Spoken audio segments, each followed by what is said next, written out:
Hey everybody, Desi Kun here again with Outlier Strength and Conditioning. And today I wanted to shoot a different type of video about a subject that still comes up every so often, in which people are unsure if they should spend more of their time doing cardio or lifting weights.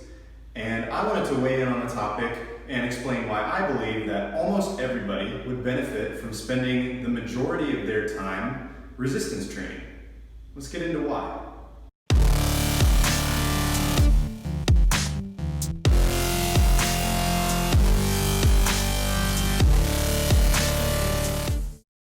So first, let's look at this from a fat loss or a weight loss perspective. People seem to think that cardio is absolutely necessary for losing weight, when really what's necessary is being in a caloric deficit.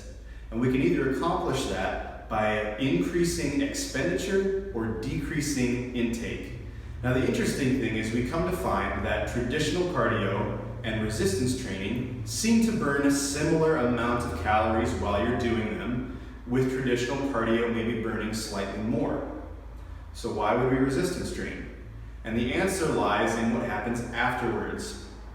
Come to find that resistance training can elevate your basal metabolic rate, which is the amount of calories that you burn at rest, for up to 48 hours or more after you stop doing that exercise, where these type of benefits from traditional cardio seem to end when the session does.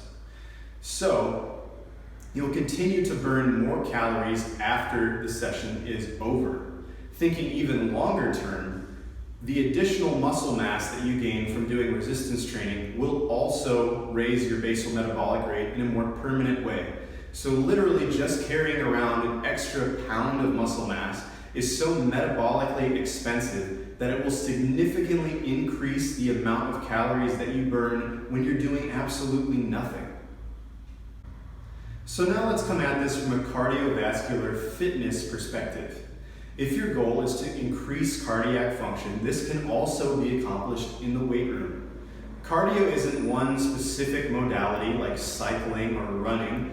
It's a system that can be trained in multiple different ways. Cardio can be any exercise that elevates your heart rate to the desired intensity zone for that session and increases the amount of oxygen that your contracting muscles are uptaking. So let's do a thought experiment. Most people have come to realize that interval training or high intensity interval training is a beneficial form of cardio, which it absolutely is. But is it only beneficial when the exercise you're doing for intervals is cycling, sprinting, or rowing on an ergometer? What if we replaced that exercise with a different one that called upon the same or greater number of muscles, elevated your heart rate to the same or greater relative intensity, and increased the amount of oxygen you are uptaking to a similar degree? Would that be just as effective?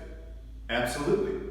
Then why not squatting for sets of 10 or walking lunges or any other resistance training movement? Because then we have the opportunity to train our heart and build the rest of our musculature up at the same time and get both of those benefits. Well guys, I hope this video has been helpful and that you give weight training a try, whether your goals are fat loss, cardiorespiratory fitness, or simply health and longevity in general. I definitely don't have anything against traditional cardio, and I think there can definitely be a place for it in a well-rounded program. It's just that I see weight training as an extremely valuable tool that more often than not goes unused and misunderstood for the majority of people. If you enjoyed this video, please be sure to like, share, and subscribe to stay up to date with all of the latest Outlier content. Be sure to also visit our website at www.beoutlierstrong.com for articles, training programs, and online and in-person coaching. Thanks a lot.